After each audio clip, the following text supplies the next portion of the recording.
पुटकी नाम के एक शहर में शिल्पा नाम की एक औरत अपने बूढ़े सास ससुर, पति और बच्चों के साथ रहती थी।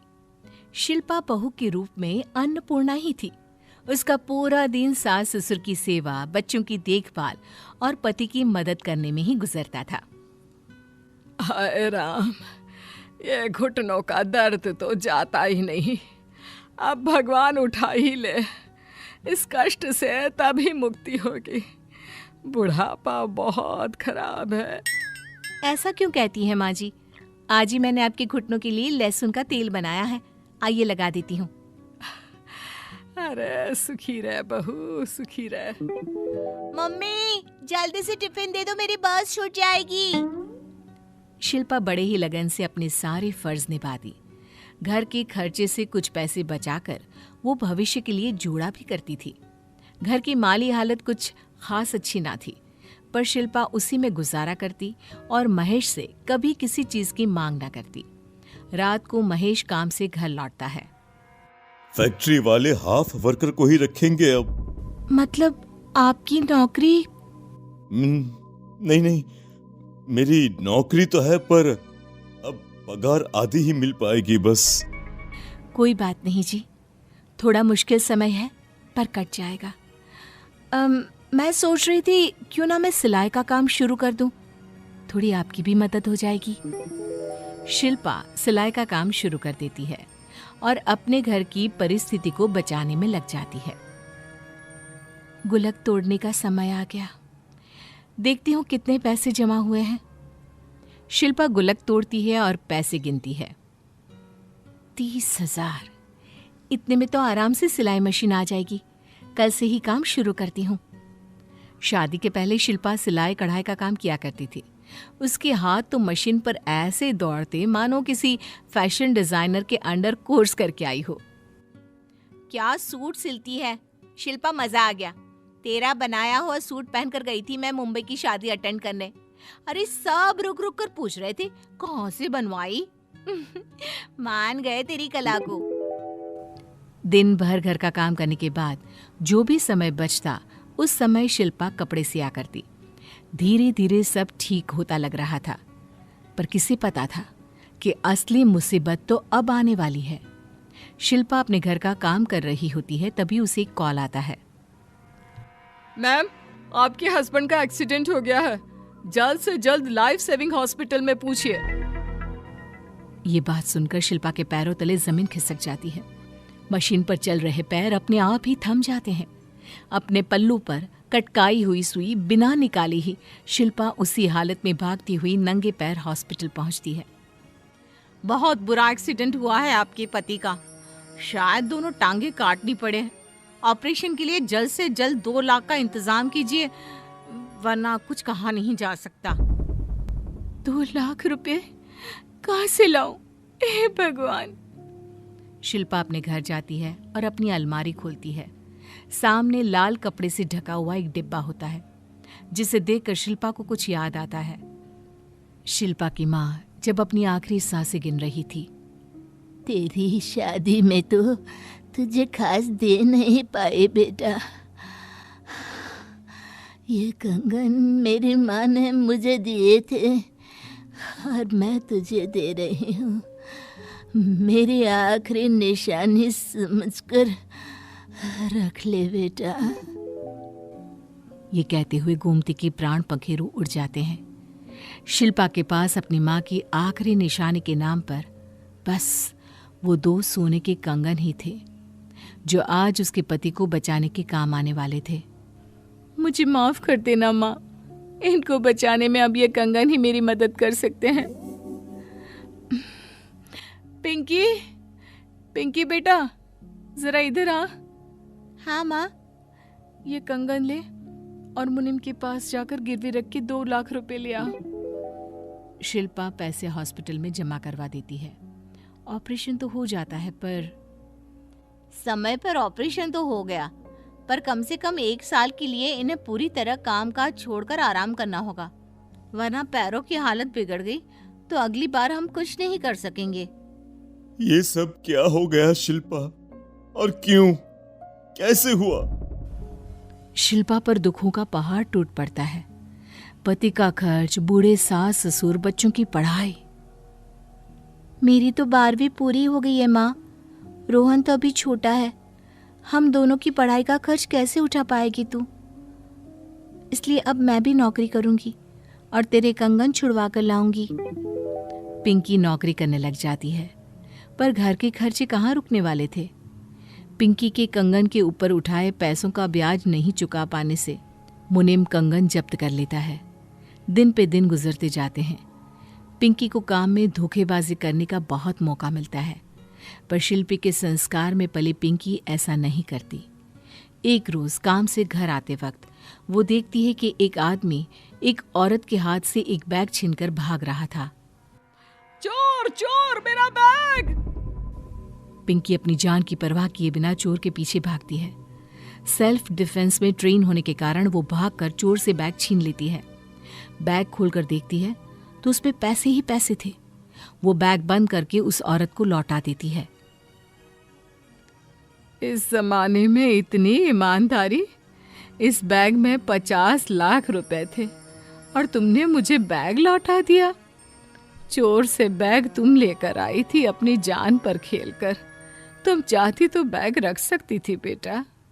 आज भी तुम जैसे संस्कारवान लोग हैं धरती पर, मुझे विश्वास नहीं होता।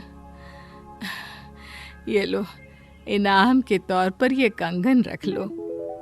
ये कहती हुई पुष्पा हाथों से कंगन निकालकर पिंकी को दे देती है। वो कंगन कोई और नहीं, पिंकी की माँ के कंगन थे, और वो औरत कोई और नहीं, मुनीम की माँ थी।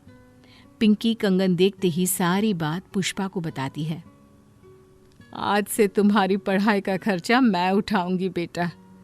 हमें तो तुम जैसे ईमानदार लोगों की ही जरूरत है। अब से महेश हमारा खाता संभालेगा। उसमें उसे ज्यादा चलना फिरना भी नहीं पड़ेगा। जिसकी बेटी इतनी वफादार है, उसका बाप तो कितना वफादार होगा। शिल्पा के साथ बहुत बुरा हुआ, पर उसके अच्छे कर्म और अच्छे संस्कार उसकी मदद करने आ ही गए। कुछ ही दिनों में महेश ने काम करना शुरू कर दिया। शिल्पा शहर की जानी मानी टेलर बन गई और उनका परिवार सबके लिए एक मिसाल बन गया।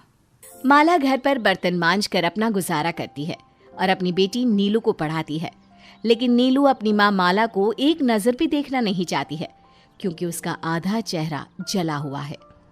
एक रोज माला के घर के बाहर कुछ बच्चे खेल रहे होते हैं और उनकी गेंद माला के घर में आ जाती है। एक बच्चा आता है और कहता है, कोई है क्या यहाँ? हमारी गेंद अंदर चली गई है, हमें वापस दे दो। बच्ची की आवाज सुन माला कमरे से निकलकर बाहर आती है और कहती है, अभी रुको, देती हूँ। माला गेंद बच्चे को देती है। नीलू ये सब देख लेती है। आपको समझ में नहीं आता क्या? क्यों गई गेंद देने? मुझे बोल देती, मैं दे देती। जब देखो ये जला हुआ मुंह लेकर चली जाती है सबके सामने। माला की आंखों से आंसू बहने लगते हैं। वो बेचारी बिना कुछ कहे अंदर चली जाती है। भगवान के आगे बैठकर फूट फूट कर रोने लगती है। भगवान, तूने मेरे साथ जो किया, मैंने तुझसे कभी शिकायत तक नहीं की। बस मेरी बेटी पढ़ लिख कर कुछ बड़ा कर ले और मुझे कुछ नहीं चाहिए। माला ज्यादा से ज्यादा घरों में काम पकड़ लेती है और अब बर्तन के साथ साथ कपड़े और घर सफाई भी करने लगती है। इसी तरह महीने बीत जाते हैं। एक रोज नीलू देर तक स्कूल से घर नहीं पहुंचती। चिंता के मारे माला नीलू के स्कूल पहुंच जाती है। स्कूल में नीलू के सारे दोस्त माला को देख लेते हैं और मुंह बनाने लगते हैं। माला को स्कूल में देख नीलू अपना होश खो बैठती है और तुरंत घर के लिए निकल जाती है। घर पहुंचकर नीलू माला से कहती है, मैं मर नहीं गई थी जो स्कूल चली आई। मेरे दोस्तों के सामने मेरी बेइज्जती करवा दी तुमने। अब सब कल बातें बनाएंगे कि नीलू की माँ जली बुनी है। बेटा, मुझे बहुत चिंता हो रही थी कि कहीं तुम्हें कुछ हो तो नहीं गया। कान खोल के सुन लो, अगर फिर तुम कभी मेरे स्कूल में आई या मेरे साथ कहीं गई तो मैं पढ़ाई लिखाई सब बंद कर दूंगी और स्कूल छोड़कर घर पर बैठ जाऊंगी। नहीं नहीं, अब से मैं कभी तेरे स्कूल नहीं आऊंगी, लेकिन तू पढ़ाई मत छोड़ना। मैं कभी तेरे दोस्तों के सामने नहीं आऊंगी। माला अंदर ही अंदर टूट जाती है, लेकिन उफ तक नहीं करती। कभी भी दोनों जाते तो नीलू माला से एक हाथ दूर ही चलती, ताकि कोई नीलू की माँ को पहचान ना ले। ऐसे ही दिन महीने साल बीत जाते हैं और नीलू बड़ी हो जाती है और जॉब करने लगती है। माँ, तुम अब ये सब काम करना बंद कर दो। किसी को पता चल गया कि तुम बर्तन मांजती हो तो मेरी इज्जत चली जाएगी। अगर तुम्हें आज से यहाँ रहना है तो ये सब काम छोड़ने होंगे। बेटा, अब तो मेरे हाथ पैर भी साथ नहीं देते। अब मैं क्या काम करूंगी? मैं तो तेरे ही कमाने का इंतजार कर रही थी। माला खुद को कमरे में बंद कर लेती है और किसी के सामने नहीं आती। इधर नीलू को अपने साथ काम करने वाले लड़के से प्यार हो जाता है और वो उससे शादी करना चाहती है। एक रोज रवि नीलू से कहता है, नीलू, मैं तुम्हारी माँ से मिलना चाहता हूँ ताकि उनसे मैं तुम्हारा हाथ मांग सकूं। ये सुन नीलू मन ही मन कहती है, अगर इसने माँ को देख लिया तो मुझे कहीं छोड़ ना दे। इस औरत ने तो मेरा जीना हराम कर दिया है। अब इसके कारण मेरा प्यार मुझसे दूर ना हो जाए। नीलू रवि से कहती है, ऐसा है कि माँ गांव गई हुई है, जब आएगी तो मिल लेना। हाँ ठीक है, मैं तुम्हारे घर तो जा ही सकता हूँ। चलो फिर आज तुम्हारे घर चलता हूँ, देखूं तो मेरा ससुराल कैसा है। रवि की जिद के आगे नीलू की एक नहीं चलती और उसे रवि को अपने घर ले जाना पड़ता है। रवि को आता देख माला खुद को कमरे में बंद कर लेती है। अरे घर में कोई भी नहीं है, तब तो मैं आज यहीं पर रुक जाता हूँ, क्या कहती हो? अरे मुझे कुछ खिलाओगी नहीं? रुको, मैं तुम्हारे लिए कुछ लेकर आती हूँ। नीलू रसोई में चली जाती है और रवि इधर उधर घूमने लगता है। बंद कमरा देखकर वो उसे खोल देता है। कमरे में माला को देख रवि सब कुछ समझ जाता है। तभी नीलू वहां आ जाती है। तुम अपनी ही माँ को कमरे में बंद रखती हो क्योंकि वो जली हुई है? तुम ऐसा कैसे कर सकती हो? अरे मुझे तो खुद से नफरत हो रही है कि मैंने तुम जैसी लड़की के साथ इतना प्यार किया। अब तुम मेरे पास भी नहीं आना, मैं जा रहा हूँ। नीलू रोने लगती है और माला सिसकती हुई रवि से कहती है, नहीं बेटा, ऐसा मत कहो। इसमें मेरी बेटी की कोई गलती नहीं है। मैं खुद ही कमरे में रहती हूँ, उससे रिश्ता मत तोड़ो, वो तुमसे बहुत प्यार करती है। रवि माला की बात मान जाता है। नीलू और अपनी शादी की बात वो माला से करता है। माला भी तुरंत मान जाती है। रवि के जाने के बाद नीलू माला को बहुत भला बुरा सुनाती है। अब तुम यहाँ नहीं रहोगी, गांव में भी तो हमारा घर है, वहां चली जाओ। तुम्हारा यहाँ रहना रोज मेरे लिए एक नई समस्या खड़ी कर रहा है। माला खून के घूंट पीती हुई मुस्कुराकर कहती है, वैसे भी मेरा यहाँ क्या काम है? अच्छा है, गांव में रहूंगी। तेरी शादी होते ही चली जाऊंगी मैं। नीलू की शादी रवि से हो जाती है और माला गांव चली जाती है।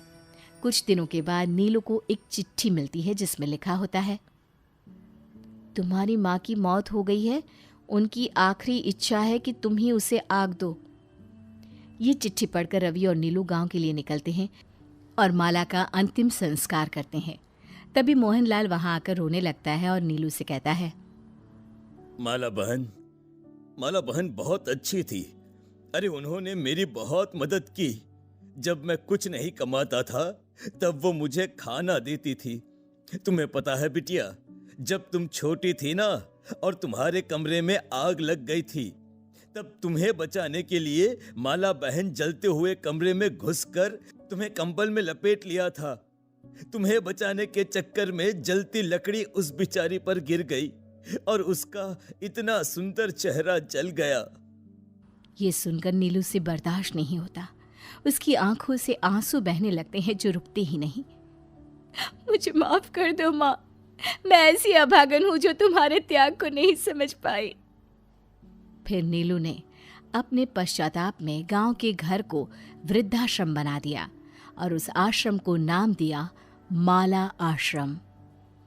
आज से कोई भी बुजुर्ग अकेली नहीं रहेगी, उनके लिए माला का घर है।